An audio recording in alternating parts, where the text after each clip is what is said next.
हमारे साथ TV9 भारतवर्ष पर इस वक्त गुलाम हैदर साहब भी जुड़ गए हैं सऊदी अरब से, वो भी हमारे साथ लाइव मौजूद हैं, आपको सुन भी रहे हैं। जी मैम। गुलाम हैदर साहब, क्या ये बात सही है? जी मैम। सीमा जी ये कह रही हैं कि आप लोगों का तो डिवोर्स हो चुका है। नहीं सर, डिवोर्स हुआ ही नहीं। ये आप इनकी बातों से ही आप समझ सकते हो कि सच क्या है और झूठ क्या है।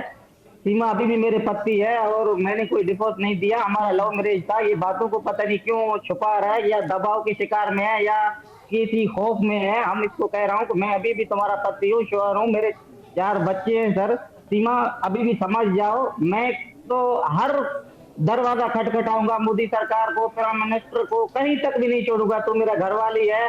और ये सर अभी एक बड़ी बात है पॉइंट वाली कि ये मेरी घरवाली अभी नामहरम के साथ ये रह रहे। भारत मीडिया दिखा रहा है, उसको माले पहनाया जा रहा है और तालियां बजाया जा रहा है।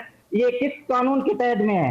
हिंदू धर्म में है, मुस्लिम धर्म में है? आप नहीं, गुलाम हैदर साहब वो कह रही हैं, सीमा कह रही हैं कि उन्होंने दिल से हिंदू धर्म अपना लिया है, अब वो सचिन के साथ ही रहेंगी, हिंदुस्तान में ही रहेंगी। स्वीकार कर लिया है, बिल्कुल कर लिया है, बिल्कुल। नहीं सर, ये ऐसा कैसे स्वीकार कर सकता है? हैदर से मैं यही कहना चाहती हूँ, कुछ होता है, सरकार है, हर चीज है, हर मेरी बात सुनो हैदर साहब, मेरी बात सुनो, कौन सच है कौन मेरी बात सुनो, मेरी बात सुनो। आपके पति कह रहे हैं कि एक तो आपने डिवोर्स नहीं लिया है और तलाक से पहले आप ये कैसे फैसला ले सकती हैं? इनके कह रहे हैं गुलाम हैदर। एक मिनट गुलाम हैदर, गुलाम हैदर जी आप एक सेकंड रुक जाइए, जवाब ले लेते हैं। आपने अपनी बात रखी, सीमा जी से ही जवाब ले लेते हैं जो इस वक्त ग्रेटर नोएडा से हमारे साथ जुड़ी हैं, उनसे जवाब ले लेते हैं।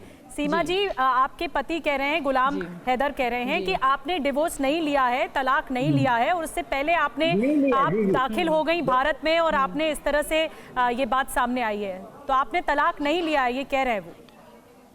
आप 2 मिनट जी, आप 1 मिनट उनको चुप करा दें या उनकी माइक बंद करें ताकि मैं बात अपनी पूरी कर सकूं। बोलिए सीमा जी, बोलिए। पहली बात हैदर से मैं ये कहना चाहूंगी कि कभी तुमने मेरी इज्जत करी? क्या कभी मेरी रिस्पेक्ट करी उन्होंने? क्या कभी इनकी माँ ने या इनके पापा ने मुझसे बात करी? मुझसे बात करने दीजिए, उनकी बंद कर दें, उनकी माइक 1 मिनट बंद कर दें, मेरी बात करने दें। ठीक है सीमा जी, गुलाम हैदर साहब दोनों हमारे साथ इस वक्त मौजूद हैं, आप दोनों एक दूसरे को सुन सकते हैं। गुलाम हैदर साहब, रिक्वेस्ट आप दोनों से ये है कि एक वक्त में एक ही बोले।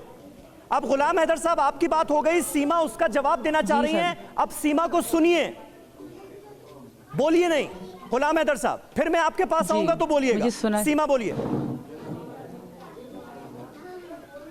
जी सर, इनके कहने से कोई फ़र्क नहीं पड़ता सर। इन्होंने मुझे 1 बार नहीं 3 बार तलाक दी थी। जब मैं इनसे ये पूछें, जब हमारी शादी हुई थी कुछ समय बाद इन्होंने मुझे 1 बार तलाक दी, तब मेरे पापा ने इनके साथ मजबूरन मुझे रखा कि ऐसे तलाक नहीं होती, पर दी थी। मैं पापा के आगे मजबूर थी। उसके बाद इन्होंने मुझे कई बार मारा है। इनसे पूछें, क्या इन्होंने मुझे बहुत बार कई बार नहीं मारा अपनी माँ के कहने से? क्या इनके पहले 2 बच्चे नहीं हैं? क्या इनके जो पापा हैं उनके सगे पापा नहीं हैं? और क्या उनके जो सगे पापा नहीं हैं, क्या इनकी बेटी को बेचा नहीं है 2.5 लाख में?